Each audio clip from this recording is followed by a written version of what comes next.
This is Savio. I've been seeking answers to some of life's most perplexing questions my entire life.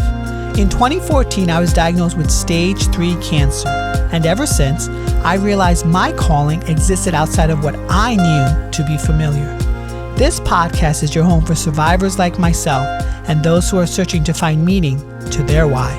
In Season 2, the show includes a mix of coaching sessions followed immediately by interviews with those from all walks of life who have been successful in the business, marketing, coaching, and financial worlds. The intent is to show the human experience in its rawest form so that others may glean insight. Nothing is rehearsed or has been edited. As a board-certified wellness coach, my job is to ask the deep questions of those trying to make sense of their place in this fractured world. I believe life speaks to us in different ways. Many of us listen but don't know how or where to begin. As someone who has crossed the bridge between life and death, I say simply, begin where you are now and get busy living. If you liked today's episode, I would appreciate it if you could share it and subscribe. Be sure to tag me at The Human Resolve so I can reciprocate in kind. So without further ado, welcome to the Human Resolve podcast.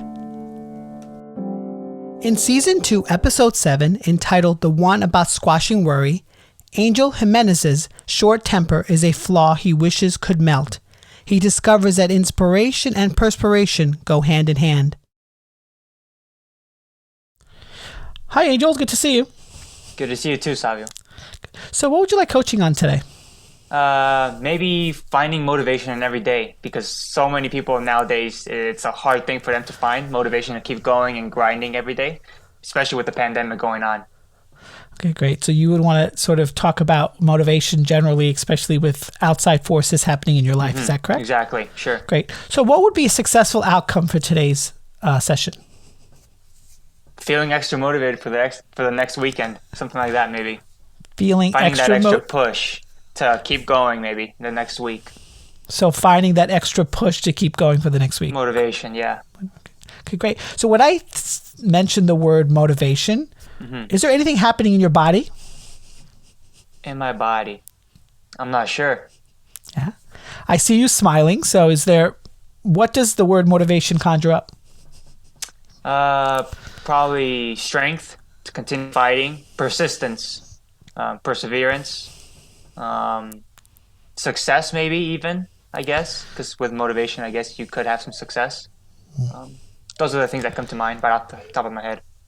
So you perseverance, success. When I say the word success, have you manifested that in your own life? I think so. I think if you achieve peace and happiness at some degree, that's enough success. Other than just the more, I guess, materialistic items like money and stuff like that.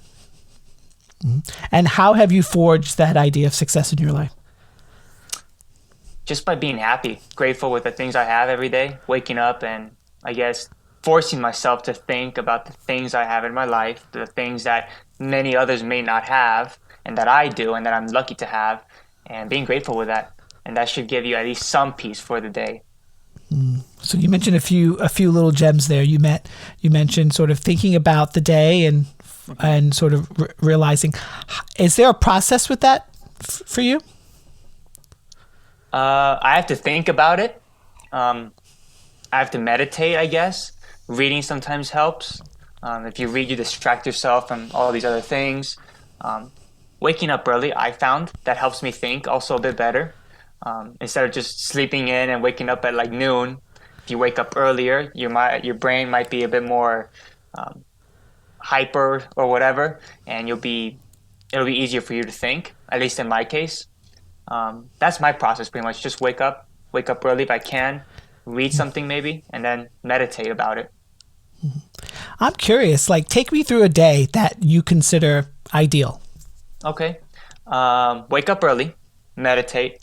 Read maybe a chapter or two of one of the books I'm reading. Then probably write a bit, because I'm a writer, I'm an author, so I'll write a bit, maybe write another chapter or two in my book, eat breakfast, maybe work out, take a shower, and from there I'll go to school, because I have school often. Once school's done, get my homework done, be with the family. And that's about it. And then go to bed at night. Has that routine changed since COVID? Since COVID, well, I started a podcast when COVID started. So now I have a podcast to worry about often and every week. So it does change now a bit because now I have to worry about sending emails out every day, communicating with my guests or with people like you who will be hosting your own podcast. Um, but that just adds a bit of a tweak to the day, and that's about it. It still really just remains the same. The basic things remain the same. Yeah. What do you think you sort of garnered from this experience, especially within the last, 9-10 months now we've been through it? With COVID, are you talking about? Yeah. Yeah. I think it's given all of us a time to stay locked in and think about ourselves, like I was talking about, right? Meditate upon who we are, what we want to do. Now that we're locked down and we can't really do much, that's what forced me to do the podcast. So if I've garnered anything, it's going to be my podcast. The lockdown forced me to start something where I can still communicate with other people and at the same time get a message across, I guess, and at the same time have that peace with myself. What do you think is the most important thing that the podcast has given you? I think it's giving me aside from peace, a sense of reality, maybe what's going on around me. And I'm not so oblivious to all those things that are happening around me. Right? And it helps you be grateful. Once again, you talk to people who've lost their sons, right? Just recently, people who've had their house burned down in a fire, people who are struggling with cancer and stuff like that. And it kind of opens your eyes up and you're like, wow, like I did not know this was happening around me to people I know, people who live in the houses right next to me. And here I am maybe throwing a tantrum about something stupid because I didn't have pancakes for breakfast or whatever the reason is, right? And so it kind of gives you a sense of reality, kind of opens your eyes up to be more grateful around your blessings and what goes on in the world around you, and not just you and your life. So not just you and your life. Mm-hmm. So what do you think the challenges are right now in your life? Probably making some progress with the podcast and the book, advertising it, and at the same time juggling school and keeping good grades up and working at the family restaurant and thinking about college as well, because I'm nearing the end of my high school days and ready to go off to college as well.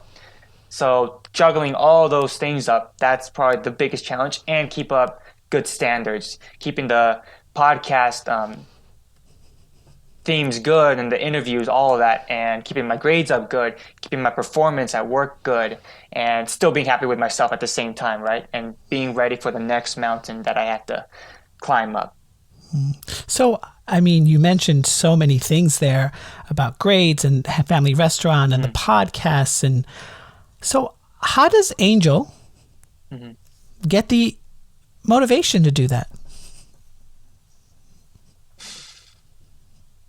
I think, like I stated at first, you have to be grateful. Think about the things you have, and always think about what you can do better.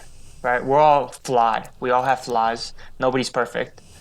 And if you think about it, I'm sure you can come up with one thing that you're flawed in that you can work on every day. Something you might do every day that you're like, I want to change that. Maybe I don't work out as much. I'd like to work out more, right? Be more healthy. Maybe I'm not as active, right? And I'm just sitting on the couch watching Netflix or just writing on my computer because that's what I like. But at the same time, I need to be more healthy. Maybe I'm a liar, right? And I like to lie to my parents or something. Work on that, being more honest. And I think by challenging yourself to change things about you and maybe improve yourself, that can give you some motivation, at least in the day, to keep going and at least work on those things if nothing else comes to mind. So if you were to identify a flaw of yours, what would that be? A flaw of mine? Well, I have a short temper, that's for sure. I can get frustrated very easily. When I don't see progress, I get frustrated and I like to try to figure out the solution to it as fast as possible. And when it doesn't work, I have a short temper, right? And I tend to get frustrated with the progress, with the system, with just the whole process of going about building a podcast or building your book or getting good grades or life in general, just right, because life is a process and everything is a step to up a staircase, pretty much, right? It's life. Um, that's probably my flaw. I have a short temper and I get frustrated easily. If you're open to it, I would love to do a little experiment. Sure. Okay, great. I just want you to sit comfortably in your Hmm. seat. If you feel inclined or motivated to close your eyes or soften your gaze, that would be great. I Okay. just want you to take 3 quick breaths in and 3 quick breaths out. We're just going to do a quick body scan. I just want you to breathe into the different body parts I mentioned. So, top of the head, the eyes, the ears, the nose, the mouth, shoulders, chest, upper body, the hands, the legs, and the feet. And I want you to sort of think about this frustration you mentioned. When you think and feel frustration, where in your body does that reside?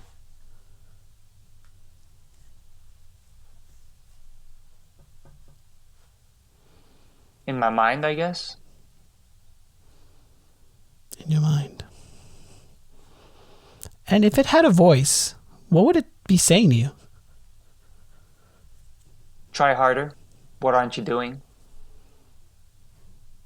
Try harder. What aren't you doing? How long has that voice been telling you that? Hmm.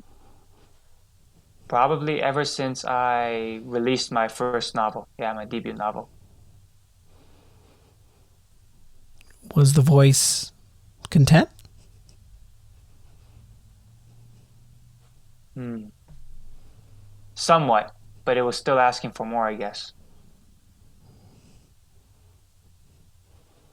And how do you deal with the voice on a day-to-day basis? I try to satisfy it. If it's saying try harder, try harder. Have you never satisfied it? I have. Starting the podcast, releasing the first episode was enough to satisfy it for that month at least. Does this voice want anything else? Just to keep going, I guess. Get as far as you can. And what's the end game for the voice? Being at peace with whatever the end game is, I guess. Right? Wherever I end up. Has that voice served you well in other areas of your life? It has, I think. In terms of family, maybe. It's taught me how to be more loving on my family. Try harder to be more loving, patient, generous, with friends. Mm, yeah, those are the main things. Patience with family, more loving with friends. And how does that happen? If I find myself, I could be more giving to my family. Maybe my sister wants to do something and I'm far too busy, right? I have a podcast interview coming up in 2 hours and I have to prep. Um, but I know I have the time to at least maybe spend some time with her for about half an hour, right? Because it only takes me another half an hour to prep for the podcast. Then would it be more loving to spend time with her and try hard to be more loving on her instead of just being, no, no, no, no, just me. I gotta do what I want to do, even though I have time to be more loving on someone else and I can try harder to be loving on someone else. So that's kind of when that voice kind of comes in and says, should you be trying to be more loving on your family members when you have the time, especially, right? And you're not on a significantly tight schedule. So that's like an example I could bring up. And when that happened, how did you handle it? I used to ignore it, and nowadays I'm more considerate about it and act upon it a lot more and try harder to be more loving and not just on family, but on friends, co-workers, people at school, professors. So it seems to me, from what you're telling me, is that the voice has always served you well. Sure. Has it been a negative in your life? Well, because of my short temper, I could get frustrated with the voice, and I'll tell it to screw off or whatever, right, in my head. And that's when the lack of motivation comes in, right? When I tell that voice to leave, I really have no significant purpose anymore because I have nothing to tell me to keep going anymore. And especially with all the big things I got going on, a book, a podcast that I got to manage, having no motivation is kind of a dangerous thing to have or to not have, I guess. Um, so that's the only probably negative aspect the voice has had, I guess you could say. When I tell it to silence, to be quiet, right, and I get frustrated with that aspect of motivating myself to try harder, then all motivation just kind of disappears. So if I had you hold in one hand motivation and this voice, and another hand frustration and not feeling motivated, where does that reside in terms of your goals and aspirations in life? How do you mean? You know, you talk about the voice being beneficial Yeah. because it moves you and allows you to do things and gets you motivated. And then you talk about if you ignore the voice, that's when you get frustrated and then you lack motivation. So how do the two live in harmony? So coexist.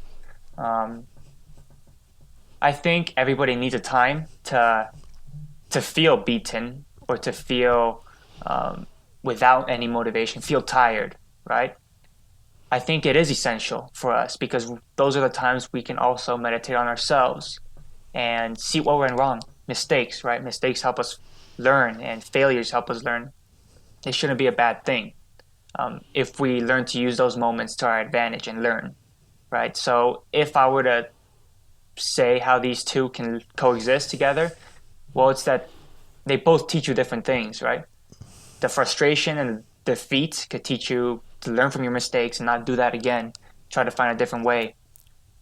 And on the other hand, you have the motivation and the voice that's always going to be persisting you to keep moving and keep moving past those mistakes towards your end game, your final destination. So, Angel, if I just had the ability to make magic happen and I basically eradicated this voice from your head, the one that you mentioned keeps you motivated, what would life look like for you? I think I would be much more normal than most kids. Not every kid publishes a book at a young age, nor has a podcast, right? And I think this voice has pushed me to farther limits than a normal kid, frankly, would go to. So without that voice, I would probably just be focusing on grades, not even working at the family restaurant, just focusing on grades and thinking about what college I'm going to want to go to without really knowing what I want to major in or what I want to do with my life. I just know I have to go to college because that's what tradition states, right? That's what people want me to do because that's what everybody does unless you don't have the money, right, to go to college. So I think I'd be a lot more average and normal without the voice telling me to push harder and do this and do that and move on from this, try this instead. And what do you think the benefit of being normal like every other kid would be for you? It's not much of a burden or a pressure to have to worry about a podcast, right, at such an early age. It limits your network connections in terms of having friends, and instead your network connections are more guests and people of higher standards, I guess you could say, people that are much older than you. They have jobs, they have careers, and you're trying to network with them to raise sales on your books or listeners on your podcast. Therefore, you don't have enough time to be hanging out with friends instead and going to birthday parties or whatever, and stuff like that. Instead of eating lunch with your friends, you're focusing on your podcast and sending those emails for the 25 minutes you have of lunch. So if there's a benefit of being more normal, it's you don't have that burden anymore of having to try harder and having to be more above than average. That would be the only benefit I can see, or at least off the top of my head. And do you think that there's anything noble about that? About not having that burden. Yeah.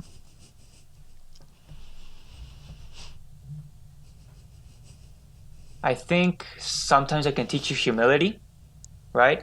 To make yourself average like everybody else. It'll teach you that we're all the same, really. You can be a celebrity, you can have a book published at the age of 9, and you're still going to be the same as everybody else. We're all human. We're all flawed, as we stated. So what's the difference? Because I have a book published at a young age, I'm better than someone else. Those people also have talents as well. Everybody has a talent. Maybe not everybody uses them at an early age, but they might use them later on, right? So we're all born with talents and we're all born the same, right? Logically. And so it teaches you humility, to humble yourself and think of yourself as the same as everybody else. Maybe not necessarily average, because if you tell yourself that you're average, you're never going to push for more. You're just going to settle at average. But if you humble yourself to the point where you're like, we're all the same, my book doesn't make me any better than this other person, nor does my podcast, then it teaches you humility. And I think that could be a bit more noble. Yeah, it's very interesting you mentioned the word humility. So if we was to sort of figure out what you came in with, this idea of frustration and motivation, how does humility work in your everyday life now?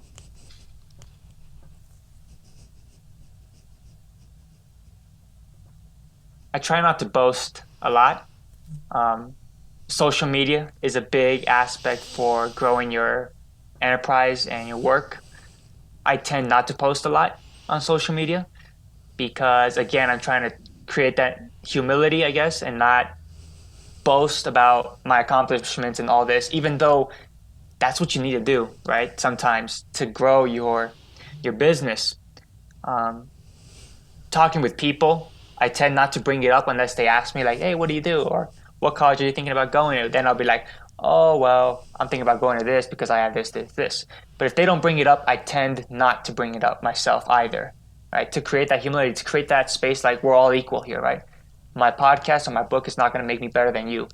So I don't bring it up. And I try to practice that a lot, actually, in everyday life when I talk to people. When I'm talking to customers at work, I won't bring it up unless they bring it up or my parents bring it up. So Angel, what would be some action steps that you can maybe solidify that humility to be more motivated but less frustrated? I think, again, peace comes to the bottom of that. Be at peace and grateful with what you have right now, right? I get frustrated because I don't see progress sometimes, right? Or I see like we're at a big stop on listeners and it's not growing. It's not going down either, but it's not growing, right? And I want it to grow. But it is what it is. And if I can be at peace with that and grateful with what I have and humble myself that I'm just like everybody else. I'm trying something that many people don't try. But maybe one day it will grow. I'm sure it will grow, right? With enough persistence and determination. Then that frustration can easily go away with that peace, that gratitude that you have, right? That humility to humble yourself. And you're the same as others, no matter what, right? And that's probably my answer to your question. Are there any resources or tools that you can use to sharpen that?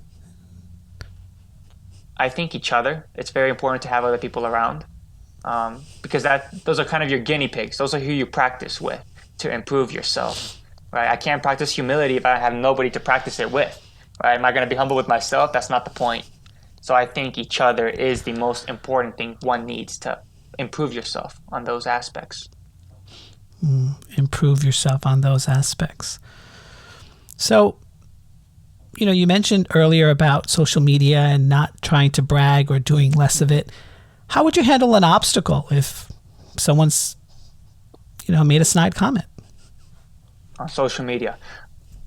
I tend to also try to reply humbly. Like if they insult my work or anything, or they insult me myself or a family member, I think I handle it a lot like I would handle it at work at a restaurant. If somebody doesn't like the food, I'll be like, thank you so much for telling me. I've learned it's better to tell them thank you than I'm sorry, because then you kind of feed their negativity of, hey, you got this wrong and this and this. So by you telling them you're sorry, you're just feeding that even more. So I tend to say, thank you for telling me. I'll make sure to work on that and blah, blah, blah, right? Kind of ease the waters and not make a big deal out of it. Like I said, we're all flawed. Their mistake might be they like to ridicule or call out people in public, right? That might be their thing. My flaw is I get angry sometimes with people very easily. I can have low patience, short fume, frustration. So if I think about that, we're all flawed. We all have different flaws. And if people are patient with me and my frustration sometimes, why can't I be more patient with them, right? And just show a little bit of humility and shrug it off, right? So, Angel, we have about 5 minutes left, but, we talked a lot about sort of your goals and aspirations, someone like yourself who is sort of, young and very, motivated. And then we sort of went into this area of frustration and, humility. And how does this all land for you? How do you mean it? Can you elaborate on that? Yeah, how do you process all that we spoke about today?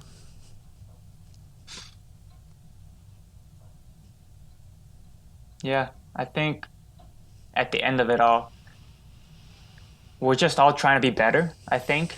Even people who don't admit it, we all want to be better. We all like the feeling of being good and doing good in others' lives. I like to feel that I can inspire people with my novels and my stories, even my podcast, the stories that others have to share. I think in our lives, that's the most important thing we have, stories. But in order to do that, I think we have to be at peace with ourselves first, because if we're not at peace with ourselves, we can't give that peace to others, and we can't help others if we're not helping ourselves first. And then, of course, showing humility, right? Not thinking yourself above others, because that's when problems arise, right? That's when greed comes in.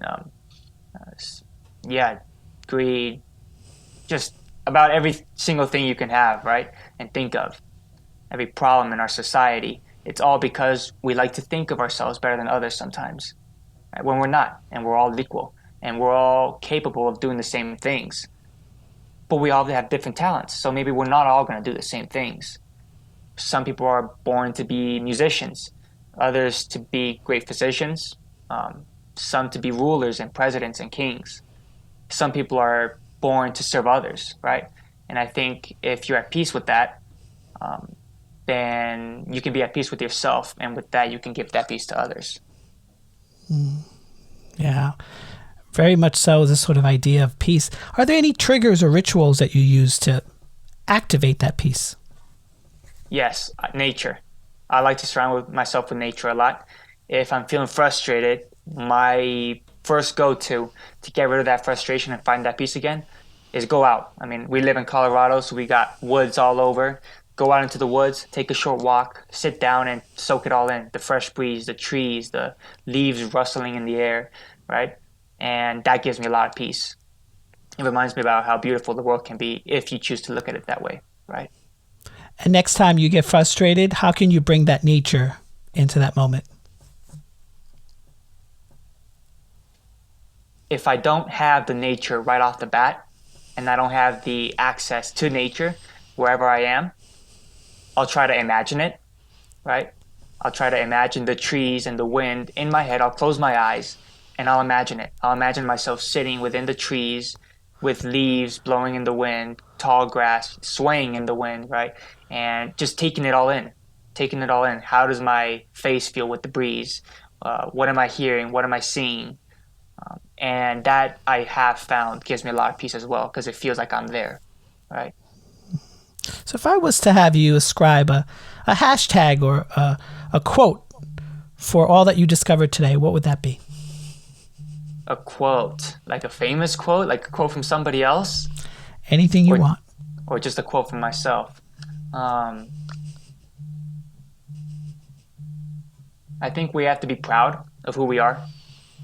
Be proud of who you are, and don't waver from that. Because when you waver from that, that's when doubt comes in, and when you doubt yourself, that's when again motivation leaves and everything goes to hell. So be proud of who you are and don't waver from that. Don't let the doubt beat you. That's beautiful. Don't let the doubt beat you. Well, Angel, we're coming to the end of our coaching session, but and now we're going to transition into the interview session. But I just wanted to know, are you, is this a good place to end the session? I think it is. Sure. Yeah, perfect, great. So now we're going to the Q&A, and I'm just sort of curious with our listeners here. Tell us more about you. So I'm a teen author. I was born and raised in California, Los Angeles. I moved to Colorado at the beginning of my high school years, and that's when I published my first novel, Age of the Kings, my debut novel. Now, Age of the Kings, I started writing that when I was 9, Wow. and I took a big hiatus around 6th grade, so I stopped writing half of it. And when I moved, I continued writing the second half, and we had to go through the whole process of editing, submitting it to a publisher, publishing it, and that was a big hassle. That was a big commitment, right? And but that was released just this year. This year. Yeah, we started Congrats. publication in 2019, but we finally released it this March. And right off the bat, we had our first book signing at Barnes and Nobles as well, and attracted a good, nice crowd. Been doing good, but again, always working to boost those sales up. And now I'm looking to publish the sequel to that novel in the coming year, 2021, hopefully. With the pandemic going on, we don't know yet, because we want to do a launch party, we want to do a book signing again to attract a bigger crowd, and but with COVID, we can't do that. So we're gonna have to wait and see. But hopefully by next year, we'll have the second book out. My podcast is called The Athenium, and as I mentioned previously, we started that in March. I started out with a co-host. I'm doing a solo now, and honestly, I found out that's a very nice thing, doing a solo, because it gives you more confidence in yourself, that you can do it alone, right? Because many people like to do it with a co-host just to feel like, hey, I got a buddy here. If I'm going to get embarrassed or anything, we're going to get embarrassed together, right? But if you just do it alone, it boosts your confidence up a whole lot, right? And you have a lot more intimacy with your guests as well. So I started that in March, the Athenium, and we're nearing the close to our season 1 this December. We got 2 guests left, amazing guests, I'm sure. And that's the basics about who I am right now. Yeah. Excellent. So where do you get your inspiration from?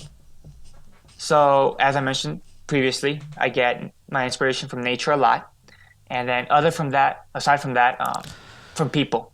I get it from people a lot, especially as an author. All my characters, their characteristics are things I've observed within other people. Like at school, my freshman year, I didn't have that many friends. In fact, I didn't have a friend when I moved to Colorado. So I would sit on the floor against the wall in the hallways of the school, eating lunch alone. And I would just watch as people walk by talking about random stuff, and I would listen. Eavesdropper, right? So I would listen, and by the end of the year, I would realize that I know so much about these people and so much about how they act just by listening to them when they passed every day by me in the hall. And I use those characteristics to create my character in the story. And that's where I get a lot of my inspiration from. I just need to listen to people, hear them talk, see what they do, how they act, what they say, and you got a character eventually. You mentioned a few things with the eavesdropping. I'm sort of curious, what do you think, have you found the similarities in people? I have. I mean, there are different types of people, so many different types of people, but there's always like people who are more materialistic, right? And they think about more inanimate objects and stuff like that. There are people who are very shy and timid, much how I was when I first moved. And when you find these similarities between people and what they act like, are they greedy or not? Are they more loving than other people? you can relate to them in many ways and compare and contrast how you are, how they are, and that way I think people can improve also with themselves by finding those similarities and differences within themselves and other people. Um, I think that might be an answer to your question. Yeah, And have you found things in observing that surprised you? I do. I do. And this was another eye opener for me. When I listen to people, I would laugh to myself when I would hear the things they were complaining about. And they acted like it was the end of the world with such minimal things, super small, like I forgot to feed my pet hamster this morning, so now I'm crying, or my boyfriend broke up with me, which is a more serious thing, but I think it's still not the end of the world, right? If he broke up with you, maybe it's not meant to be or whatever. You're in high school. What do you care if he broke up with you, right? You're not gonna get married. The possibilities of you getting married in high school, like rare, right? So I listened to these people, and sometimes the things they complained about, it was like I wanted to laugh so hard right there in the hallway, but I knew I was gonna look like an asshole just laughing at them. And that helped me realize about the little things I was complaining about too. And therefore I can work on improving those things too. Because I don't want to be like them either, right? And I want to set maybe a better example than what they were setting because I saw it every day in the hallways. Um, and I didn't want my family looking at me like that either, or my friends. So I said, okay, I gotta start focusing on what should I really be worrying about and what should I be worrying about less. So for my listeners out there who could be, would be authors or comic book authors or writers, what are some kernels of pearls of wisdom you could offer them? So you gotta be very persistent, especially when publishing a book. I had to reread, not just re-edit, reread and re-edit my book 7 times. I had to read the whole book 7 times over because my publisher, and many publishers will do this, publishing companies, they will not edit your book themselves. They'll send that book out to other freelance editors around the world. So these freelance editors, they have a different English style of writing than you may be familiar with or than you would like your book to be revolving around. So when they edit this and you get it back, it's like, make that change. It was unnecessary. You just made this worse. Why is this like that? You just changed my character's name, right? And so that was a big mess because that's what happened to us. And so we had to edit it ourselves. And so my biggest advice would be edit your book yourself before you submit it to a publisher and keep grinding. The point with a book is you have to keep persisting. It took about a year for us to finish the whole publishing process. And that's just editing and the cover of the book, illustration. That's about it. Just 2 things that took about a year to finish because there's so much, right? And it's easy to feel frustrated sometimes, like this is never going to end. I'm going to be stuck in the same stage for the rest of my life and I'm never going to get this book out, right? But you have to keep persisting because at one point there's that tipping point in life where it's just you feel like you've been grinding forever, and then suddenly, whoop, you're going down, like you made it, right? You made it over the mountain. And that's the point. You just have to keep persisting. So what are your non-negotiables when it comes to formulating your characters or, your podcasts and everything else you have going on? Elaborate on non-negotiables. Like what are some things that you will not do having, you mentioned there's a lot of learning curve with this whole process. What are things that you just absolutely say no to? Right. So on the podcast specifically, I don't like to sound all-knowing because I used to do that the first couple of episodes, and I learned to start letting my guests speak for the majority of the time. I'll just ask the questions and let them give me their feedback, their life story, because I don't want to seem like the teacher or the mentor. I want the guests to tell their lives, and hopefully that will serve as the teaching and the mentorship for the audience. In my books, I'm not too picky with my books because with my books, I like to include a lot of realistic aspects, things you'll see in your life. And quite frankly, you see everything in life, right? The good and the bad. So I like to include whatever I can in the book, whatever's necessary.